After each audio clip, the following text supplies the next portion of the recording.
네, 잠시 소개받았던 차종목 박사입니다. 저는 이제 심리 쪽을 정신과 일을 하고 있고요. 그런 측면에서 어떻게 하면 우리가 출산을 장려할까 그런 부분을 여러분들에게 좀 소개를 해드리겠습니다. 먼저 제가 요약해서 PPT를 좀 준비를 해드렸는데요. PPT를 한번 볼까요? 예, 다음 넘겨주시고요. 전 세계적으로 우리뿐만 아니라 전 세계적으로 지금 저출산 문제가 심각해요.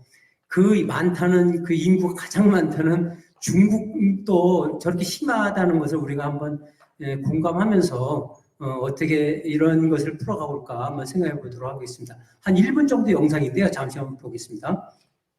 중국 동북지역 최대 도시인 선양의 한 호수공원. 공원 곳곳에 이른바 구원 이력서가 빼곡히 내걸렸습니다. 바닥에도 절개합니다. 아들의 신상 정보를 가득 적은 종이를 가슴에 붙이고 나선 이 아버지는 애가탑니다.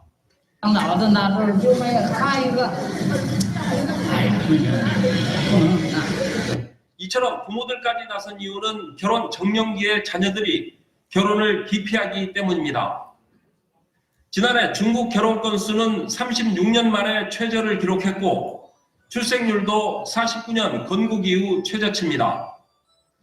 이곳 화강시는 지난해 말 당초 예정된 공무원 채용을 갑작스럽게 취소했습니다. 시 재정이 바닥을 드러냈기 때문입니다. 지난 1949년 신중국 수립 이후 도시 규모의 지방정부에서 처음 있는 일입니다. 대도시 인력 공급처 역할을 하던 농촌도 출산을 기피하면서 지방 소멸로 이어질 수 있다는 우려까지 나오고 있습니다.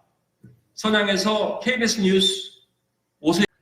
예, 이 중국의 인구 절벽의 위기는 지금 어제 오늘 얘기가 아니고 지금도 계속 진행되고 있는 상황입니다. 우리뿐이 아니죠. 그래서 우리만 지금 인구가 절벽 상황이 아닌가. 이게 프랑스 전 세계적으로 지금 아프리카 그쪽만은 제외하고는 다 똑같은 현상이 일어났어요. 그래서 제가 이게 자연현상인가, 자연현상의 개체수가 자동적으로 조절되는 걸 갖다가 세렝게티 법칙이라고 합니다. 세렝게티의 아프리카 쪽에 그 대자연의 동물수가 자연적으로 개체수가 조절된다고 하는 건데, 우리 인간도 그런 건가? 근데 인간은 다만 짐승하고 달리 이성이 있지 않습니까? 이성. 그래서 그렇게 단순하게 자연적인 현상으로만 보면 안 된다. 그 이성이 뭘까? 그 이성을 다루지 않으면 우리는 자연현상대로 이렇게 전 세계적으로 저출산 대책에 어려움을 느낄 것이다 라는 그 관점으로 이번 논문을 한번 연구를 해봤습니다. 다음 넘겨주세요. 중국은 대단하잖아요. 뭐 안 되면 바로 그냥 처단하고 처벌하는 그런 곳인데요. 재밌는 것이 중산층 근로자들이 일이 많아서 아이를 낳지 뭐 왜 안 낳느냐? 그러니까 그게 거기는 996이라고 있다고 하더라고요. 9시 출근해서 9시에 퇴근하고 그다음에 6일간 근무를 하는데 뭐 애 낳을 시간이 없다는 거죠. 그러니까 야 이거 당장 근무 조정해. 지금 진행 중에 있습니다. 그래서 사교육 부담 때문에 뭐 애를 못 키우겠다. 그러니까 바로 사교육 전면 금지가 돼서 오늘은 사교육 자체가 없다는 거거든요. 그 다음에 아이 키우기 힘들어 아이를 낳지 않는다. 그런데 아이 키우기 힘드는 것 중에서 특히 청소년 문제가 많이 나온 명이에요. 그래서 거기에 고민을 줄이기 위해서 아예 게임을 다 전면적으로 통제했다가 금토일 1시간만 하라고 철저하게 강조해라 이렇게 해서 진행했다고 하더라고요. 근데 집값이 비싸서 이건 우리 같은 마찬가지예요. 집값이 비싸서 결혼을 못하겠다 해서 부동산을 이렇게 많이 줬죠. 제공해 주려고. 그런데 그러한 부분에 있어서의 그 문제점이 지금 오히려 부작용이 일어나가지고 홍다 같은 경우는 지금 부족한 할 지경입니다. 지금. 그다음에 출생률 지원 재원 확보를 위해서 우리나라의 기업들도 지금 자국 기업을 막 키우고 우리나라 기업 삼성, LG 이렇게 퇴출시키고 자국 기업을 키우게 해서 그 출생률 재원 확보하기 위해서 이렇게 노력을 하고 있습니다. 그래서 우리뿐이 아니라 이렇게 중국도 열심히 노력하고 있는 이런 모습을 우리가 살펴볼 수 있고요. 네, 다음 넘겨주세요. 네, 그러면 그 출산하는 이유가 뭐냐? 이것을 2016년부터 국가가 대대적으로 조사를 하고 돈을 들여서 연구 용역을 해서 살펴봤더니 그 당시 2016년부터 2018년까지는 뭐 세금, 증세, 헬조선, 헬조선이 그 당시 한참 나왔었잖아요. 조선, 헬조선이란 말. 요즘은 이제 안 나오는데 그 집값, 노후준비, 국민연금, 사교육비, 취업난 막 이런 여러 가지 어려움 때문에 내가 못 낳겠다. 응? 그다음에 나와서 무슨 노예를 내가 키울 일이 있냐? 흑수저, 금수저 이런 한참 유명했었잖아요. 이런 국가에 대한 정부에 대한 부정의식, 예, 그런 것들이 상당히 그때 당시에는 많이 있었는데요. 2019년도, 2021년도를 보니까 지금 이제 많이 이런 얘기가 나오는 거예요. 너무 경쟁의식이 있고 자녀 양육비, 부양 문제, 직장 문제, 그냥 낳기도 싫다. 막 이런 과거에는 이런 말을 하면 부모한테 이게 좀 말도 안 되는 얘기잖아요. 근데 지금은 얼마나 이게 언론이 자유가 됐는지 그냥 낳기 싫어서 안 난다. 이런 말까지. 그 다음에 기후미 환경변화. 참 살기 힘들어졌다. 의학적 문제. 이건 당연히 옛날부터 있었던 거고요. 금전적인 이유, 미래 불투명, 주거 문제, 양성 불평등. 뭐 이런 문제들을 계속 얘기를 하고 있어요. 다음. 그래서 정부가 그런 얘기를 이제 많이 듣고 그럼 어떻게 풀어갈 건가. 그래서 야 이거 돈만 줘서 되지는 않고 어떻게든지 방향을 잡아야 되겠다. 그래서 일단은 돈과 물질적인 투자를 계속 지금 하고 있으면서 새로운 정부가 이걸 구체적으로 좀 근본적으로 해결하는 방법을 찾아보자 라고 해서 지금 TF 인구 팀장이 새로 TF 팀장이 생기고 우리도 마찬가지 이렇게 어떻게 하면 이걸 해결할 건가 이렇게 노력하고 있지 않습니까? 그래서 기본 방향을 출산 장려 위주 정책에서 벗어나 모든 세대의 삶을 높이는 정책으로 좀 해보자. 그게 결국은 삶의 질이 높아지면 결국은 애를 낳지 않겠느냐 그런 부분에 이제 부분을 잡았고요. 그래서 집값, 일자리, 양육비, 교육 경쟁 심화, 일, 가정, 양립 곤란, 뭐 성차별, 노동시장, 청년의 삶 이런 근본적인 패러다임의 전반적인 사회적 문화를 바꿔보자라는 게 이제 현재의 그 정책적인 기본 방향이고요. 다음. 그래서 올해 돈을 많이 좀 늘렸어요. 여기 보니까 출산 진료비 60만 원을 100만 원으로 막 인상하고 그다음에 뭐 천만남 꾸러미 출생 축하금 200만 원, 200만 원 준대요. 올해부터는 바우처로 지급한대요. 그다음에 영아수당 1세까지는 월 30만 원, 2025년은 최대 50만 원까지 지급하고요. 아동수당 또 40만 원에서 최대 60만 원까지도 지급한다고 올해 지급한다고 했습니다. 약속을 했습니다. 그래서 자녀 생후 12개월 이하 시기 부모 모두 육아휴직 사용 시 3개월간 육아휴직급여 최대 300만 원까지 지급한대요. 지금 육아휴직급 1번 근로자는 1년 주잖아요. 그리고 나머지 기간은 또 150만 원씩도 지급하고요. 야, 이거 애 낳으면요, 이제는 돈 좀 많이 주겠다는 그런 정부의 지금, 목표예요, 지금. 그 다음에 임금 근로자 제한된 육아휴직 2025년까지 특수고용자. 지금은, 근로기준법에 임금 근로자가에 대한 육아휴직인데, 근데, 특수근로자, 프리랜서, 자영업자, 이런 부분들은 해당이 안 됐었는데, 이걸 다 국가에서 이제 보장을 해주겠다. 그래서 적극적으로 지원을 해주겠다고 하는 게 이제 올해 방침부터 이제 진행되고 있고요. 네, 다음. 그 다음에 환경 개선으로서는 국공립 공보육 이용률을 50%까지. 지금은 이제 사교육이나 사립 유치원 이런 게 힘들으니까 그거를 거의 50%까지는 다 국가에서 이제 운영을 하겠다. 그래서 좀 질을 높여주겠다. 이제 이런 방침을 바꿔주고 있고요. 그 다음에 서비스를 좀 개선한다는 거, 아이 돌보미 문제 또 심각하잖아요. 예, 아이 돌보미 문제. 이런 문제도 좀 강화해서 잘 지원해주겠다. 그 다음에 온종일 돌보미도, 왜냐면 아침부터 저녁까지 일하는데, 유치원 같은 경우 뭐 6시, 7시 다 나오면, 그러면 그 나머지는 어떻게 관리하느냐. 그러니까 온종일 돌보미도 지원하는 방법을 좀 찾고 있어요. 이렇게 다각도로 정부에서는 저출산 문제를 해결하려고 지금 고심고심하고 있습니다. 예, 고심고심하고 있습니다. 예, 다음. 제가 질문 한번 던져볼게요. 그러면 여성이 출산하는 이유가 뭘까요? 우리 여기 계신 여성분들, 여기 보니까 나이 드신 분이 많은데 다 그런 얘기를 해, 거의 다 보면. 그런 거 생각 안 했어. 그냥 나야 되니까 낳았어. 다 그런 얘기를 하셔요. 예. 그럼 낳으면 나야 되는지 알았다. 예. 그게 또 우리 문화였고, 또 특히 그거 중에서도 그 종손을 낳아야 되니까 아들을 낳아야 된다라는 그런 생각을 다 가지고 계셨잖아요. 근데 지금은 내가 왜 낳아야지? 예, 그 부분을 좀 생각해 봐야 되는 부분이라는 거죠. 예. 자, 그래서 우리가 여성이 왜 낳을까? 예. 그 다음에 두 번째 질문. 인간은 왜 사는 걸까? 결국은 내가 왜 살아가는 걸까? 내가 왜 출산을 해야 되고 내가 왜 살아가는 걸까가 우리한테는 상당히 중요한 그 기로에 놓여 있어요. 과거에는 먹고 살기 위해서 너무 바빴지 않습니까? 그런데 이제 좀 먹고 살고 문화적 혜택도 보고 좀 뭔가를 좀 느껴야 되겠는데 왜 살지? 이런 철학적 사고가 요즘은 좀 많이 늘어난 것 같아요. 그래서 그걸 왜 살아가는 걸까? 한번 찾아봤더니 인간이 궁극적으로 사는 목적은 행복이며 행복을 추구하는 존재다.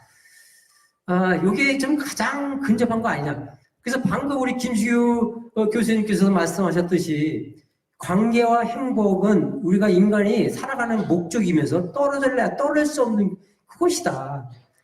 그러면 아이를 안 낳게 되면 그러면 행복하지 않느냐? 행복할 수도 있죠. 일시적인 행복. 그러나 인간이 근본적으로 행복하게 되는 근본적인 원인은 저는 그랬습니다. 희생을 겪어보지 않으면 절대 행복할 수 없다. 고통을 겪어보지 않으면 절대 행복할 수 없다. 그런데요, 자녀를 키우면 희생을 알아요. 제가 참 어려운 부분이 참 자식 마음대로 못 하잖아요. 여러분들 다 그럴 거예요. 그래서 자식이 문제 생기면요, 직장에서 나와야 돼. 찾으러 다녀야 돼요. 그래서 이거 어떻게 해야지? 이거 끊어볼 수도 없고. 예? 부부간은 헤어지면 남이에요. 근데 자식은 어떻게 내가 이걸 끊는다고 끊어지는 게 아니잖아요. 그러니까 내가 희생할 수밖에 없더라고요. 그 희생을 통해서 내가 행복을 알게 되는 거지. 그 대표적인 게 뭐냐면요. 우리가 일상생활의 만족, 코로나 때문에 내가 어쩔 수 없이 코로나 상황을 극복하려다 보니까 일상생활의 행복이라는 걸 깨닫잖아요. 그러니까 고통을 모르면요. 절대 행복을 모릅니다. 그래서 자녀의 출산을 통해서 내가 행복을 파악하는 거다. 저는 그렇게 말씀을 드리고 싶어요. 그래서 여성들이, 가임교사들이 정말 당신이 행복을 원하는 거냐? 왜 살지? 그냥 먹기 위해서 사냐? 이것만 생각할 게 아니라 정말 행복을 위해서 산다 그러면 자녀를 낳아봐라. 예, 자녀를 낳아봐라. 그리고 아까 왜 출산을 안 합니까? 라고 하는 많은 조사에 답이 나왔잖아요. 뭐 주거가 필요해서, 금전이 필요해서, 시간이 없어서, 직장의 단절 때문에 이런 많은 얘기가 나왔는데 결국은 그런 많은 것을 통해서 내가 얻는 것이 뭘까라고 생각해 보면 결국 사는 목표는 행복이라는 거죠. 그래서 행복 때문에 우리는 살아야 된다. 그걸 다시 한번 우리가 느껴야 되고, 결국은 반대로 이제 얘기해 볼게요. 반대로. 출산을 만약에 내가 아이를 낳으면 불행해져. 그러면 아이를 낳을까요? 가만히 생각을 하고. 아이가 나면 불행해져. 그게 가장 큰 문제예요. 그러니까 사람들이 그 마음속에는 심리적으로 늘 압박이 돼 있다는 거예요. 내가 아이를 낳아서 내가 행복하게 키울까? 이런 심리적인 압박이 가장 크다는 거예요. 그리고 부수적으로 나타나는 것들이 출산, 경력 잠들되고 아이 돌봄의 문제, 주거의 문제, 돈의 문제, 뭐 이런 많은 문제들이 다 해결된다고 해도 내가 아이를 낳으면 불행하다고 생각하면 절대 아이를 안 낳아요. 돈, 수억씩 쌓아줘가지고 아이를 낳을 수는 있겠죠. 낳으면, 아까 우리 국회의원님께서 이런 얘기 하시더라고요. 아이만 나면 키우는 건 국가가 키우겠다. 책임지고 키우겠다. 저는 이 정신과 일을 하면서요. 상당히 위험한 생각이에요. 그건 뭘 모르고 하는 거예요. 인간은 인격적 교육이 안 커지잖아요. 그러면 큰 문제 생깁니다. 큰 문제 생겨요.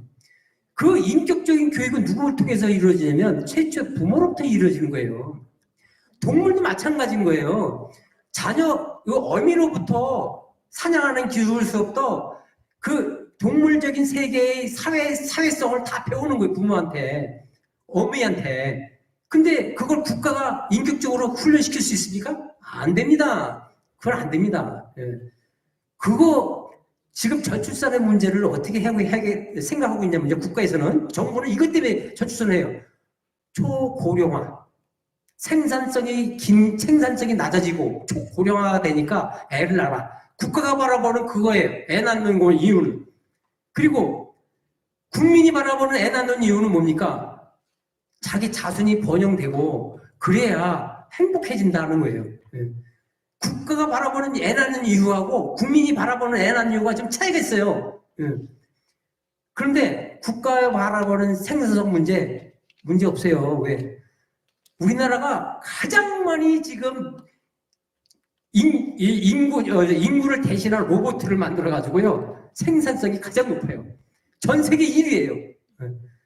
그러니까 로봇가 그걸 다 대신할 수 있어요. 그 생산력 걱정하지 않으셔도 된다고요. 근데 문제는 뭐냐? 인성을 바로 성장된 그런 인간, 그런 사회인이 필요한 거예요. 그건 부모가 필요한 거예요. 부모가. 그 부모가 필요하기 때문에 국가가 그걸 대신한다? 대신할 수도 없어요. 가장 문제되는 게 뭡니까? 가장 문제되는 게 보육시설이잖아요. 보육시설. 옛날로 말하면 뭡니까? 아이들 낳아가지고 키울 사람 없으면 따로 원장이 키우잖아요. 그럼 원장이 제대로 키웁니까? 영화에서 보면 알잖아요. 고아원 출신들 많은 문제 생기는 거. 그거 왜 그럽니까? 부모 없어서 그런 거예요. 그래서 국가가 키울 수가 없다니까요, 그거. 절대 그 생각을 하면 안 됩니다. 그거 아셔야 됩니다. 우리 부모가 키워야 됩니다. 부모가. 자, 다음.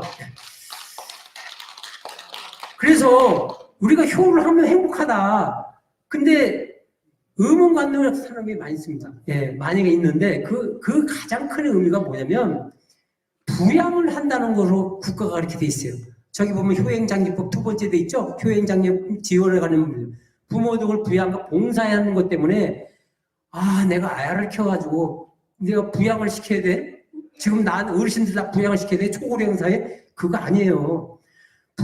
자녀 사랑, 부모 사랑이 그게 근본적인 건데 이것 때문에 좀 잘못 알고 있는 거예요. 이것 때문에. 그래서 우리가 이 의식, 아까 부모 사랑, 그 다음에 자식 사랑, 형제 사랑, 이게 바로 효다. 이거가 잘못 알려진 거를 우리가 빨리 제대로 알려질 필요성이 있다. 다음. 그래서 저출산 대책의 가행기여서 출산 심리는 한마디로 얘기해서 내가 불안하니까, 내가 불행할 거니까 애를 안 낳게 되는데 그 근본적인 그 부분을 해결하는 부분은 뭐냐면 가장 핵심적인 거는 가족 안에서 행복한 가정을 이루는 그런 부분에 계속적인 캠페인 활동이 가장 중요합니다. 그것이 우리가 제2효과라고 하는데 내가 계속 듣고 계속 보고 계속 만져보고 계속 익히면 생각하면 그것대로 되는 거예요. 그러니까 온갖 뉴스 모든 것이 다 가족이 행복하고 애를 낳는 것에 대한 사항을 그걸 가지고 계속 캠페인하고 공익광고를 하고 교육하고 하다 보면 애 낳는 것은 행복한 거야. 애를 통해서 내 행복을 찾을 수 있는 거야. 이 캠페인이 중요하다는 거. 그것이 우리가 심리적으로 안정감을 주게 되고 애 낳는 가장 출산의 심리를 촉구하는 방법이다라는 것을 제가 강조를 드리고 마지막 넘겨주시고요. 자, 우리 생각해보세요. 이거 한 가지만 좀 말씀드릴게요. 제가 이 출산을 장려하는 국가가 원하는 게 뭐라고 그랬죠? 초고령화 사회에 생산력 저하라고 그랬어요. 근데 그 다음에 뭐예요? 노인 부양비가 늘어나기 때문에 그런다는 거예요. 여기 계시는 어르신들, 65세 이상 특히 어르신들 반드시 이거 주장하셔야 돼요. 뭘 주장하셔야 되냐면 노동 인구를 65세 이상은 없다고 보는 거예요. 그러면 노년 부양비를 어떻게 예산을 잡냐면 현재 2022년은 20조입니다. 20조. 어떻게 계산하냐면 분모의 함수가 15세부터 64세 노동 인구, 그다음에 분자의 함수가 65세 이상을 얘기하는 거예요. 그걸 곱하기 100 하면 그게 노인 부양비가 나오는데 노년 부양비. 그러면 노년 부양비 20조가 다 어르신들이 씁니까? 안 쓰잖아요. 그걸 계산해 보니까 약 30%, 한 6조 정도가 어르신한테 쓰고 누가 씁니까? 그거를 젊은 사람들이 건물 짓고 투자하고 거기다 쓰는 거잖아요. 예, 거기다 쓰는 거예요. 근데 그걸 20조를 다 쓴대. 그거 아니죠. 또 노인 부양비가 20조가 계산, 노년 부양비 계산이 뭐가 잘못됐냐면 출산 인구가 부정한 게 뭐냐면 1세부터 14세까지도 부양만 받지 출산하는 인구가 아니라는 거죠. 또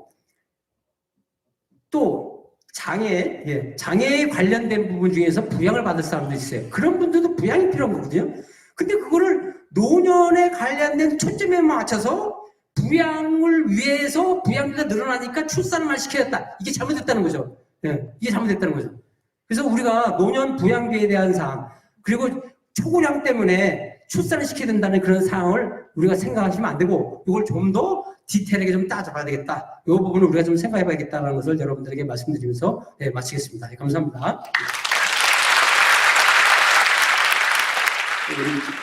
차영호 교수님은 딩크족들이 느끼고 있는 그 행복도 우리가 인정을 해줘야 됩니다. 그 사람들의 행복은 또 우리가 어떻게 판단할 것인가, 거기서 말씀해 주십시오. 자, 두 번째, 딩크족도 행복을 당연히 느끼죠. 행복이라는 게 꼭 자녀가 있어야지만 행복하는 건 아니지 않습니까? 아까도 얘기했지만 결국은 행복은 관계에서 일어나는 건데 그 자식이 뭐 꼭 있어야지만 행복한 거예요. 근데 자식이 있으면 더욱더 큰 행복이 있다. 그래서 그것을 심리적으로 강화시키자. 전문용어로 하면 강화시키자. 다른 말로 얘기하면 재인 효과를 하자. 다시 말해서 아까 우리 동영상으로 설명하는 것 중에 부모님의 고마움을 알자라고 하는 그런 지하철에서 방송이 나오는 걸 하더라고요. 이게 어떤 효과를 나타내냐면 이게 재인 효과 중에 하나예요. 반복적으로 계속 듣고 만지고 보고 하면요 그거로 돼요. 그거대로. 그 대표적인 게 뭐냐면 우리 옛날에 보면 반복 역하자극이라는 효과가 있었어요. 영화의 30프레임 중에 한 프레임이면 살짝 지나가는데 모르는데 거기다 맥도날드 선전을 집어넣었어요. 그러면 나는 맥도날드 한 번도 안 봤는데 사람들이 그 영화를 보고 나면 맥도날드 효과가 돼서 맥도날드 먹으러 가더라는 거예요. 그게 역하자극 효과라는 거고 그게 재인 효과라는 거거든요. 그래서 계속 의지를 심어주는 방법은 계속 반복돼서 이게 행복해지고 우리가 우리 지상에 참 인류를 발전시키고 이런 부모의 고마움도 알고 이게 정말 행복이다라는 것을 반복시켜주면 그게 재인 효과라는 것이기 때문에 아까 우리 신성삼 법무장님께서 얘기했던 같은 맥락이고 구체적으로 제가 말씀드린 것은 그것을 제가 말씀드린 겁니다. 예, 이상입니다. 결혼해야 되는데 우리나라 혼자 사는데 혼수기 장가를 가려면 외양만 하면 우리 집사람이 본인 중매나 몇 번 했는데 첫째 옛날에는 인국이나 가문을 보고 요즘은 어느 직장에 다니고 뭐 하냐고 묻습니다. 양질의 일자리가 없습니다. 길게 제가 설명하겠습니다.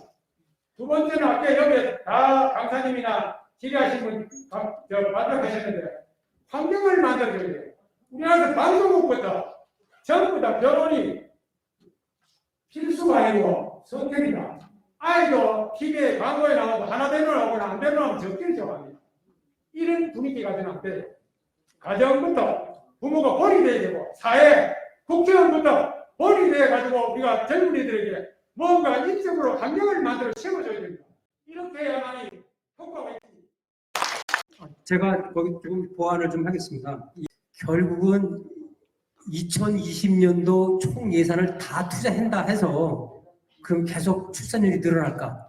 이걸 고민해 본 겁니다. 제가 88페이지다가 놓았는데요. 일시적으로는 물질 만능주의, 그 다음에 뭐 정부가 다 돈 주고 집 주고 다 주니까 그 뭐 어떻게 되겠어요? 그 사람이 노력 안 하고 다 할 수 있는데 인간이 어떻게 되겠어요? 그것도 순간이라는 거죠. 결국은 뭐냐면 아까 우리 신석선 본부장님 얘기했듯이 의지입니다. 의지. 그 마음의 의지가 지금은 어떻게 바뀌었냐면 인권이라는 부분 때문에 자기 결정권을 중요했어요. 옛날은 그것이 애를 안 낳으면 칠거지약으로 해서 죄로 다스렸습니다. 근데 지금은 자기 결정권이 자기 인권이지 않습니까? 인권을 곧 옳음이라고 보잖아요. 그러니까 스스로가 내가 애를 안 낳겠다라는 것을 옳다고 본다는 거예요. 다시 말해서. 만약 국가가 너 애 안 낳으면 너 악이야, 너 죄야. 그럼 당연히 애 낳죠. 근데 그렇게 안 정하죠. 이제는 시대가 바뀌었기 때문에. 그래서 방법은 뭐냐? 의지를 높이는 방법밖에 없다는 겁니다. 아무리 물질적 만능주를 다 줘도 애 낳기 싫고 불행하다고 생각하면 안 낳는다니까요. 그래서 가장 좋은 방법은 그 심리적 자극을 통해서 어떻게 하면 이 사람을 행복하게 해줄까? 그 다음에 어떻게 하면 이 사람의 마음을, 의지를 움직일까? 이거에 대한 연구가 발전이 돼야지 계속 정부가 얘기했듯이 물질적인 충족을 준다고 해서 안 된다. 그러는 것을 그래서 질문자는 이것으로서 모든 토론을 정리하겠습니다. 감사합니다.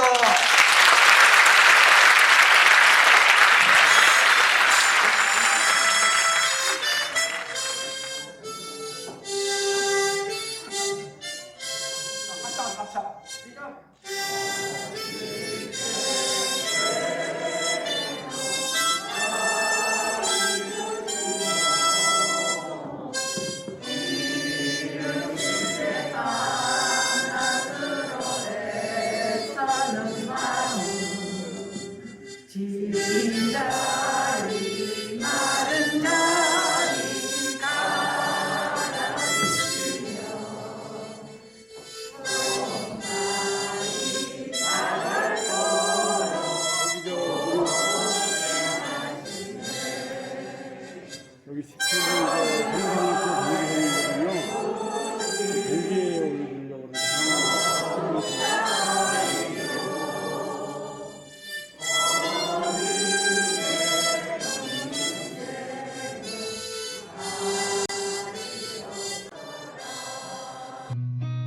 I've seen a lot of change, been through a lot of pain. Some things are not the same as they were a year ago, but all will be okay.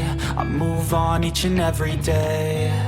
The past is where it stays, way back a year ago. I've changed for the better this time. I thought I would never be fine. I strive just to say I'm alright. And for the first time in a long time I'm alright.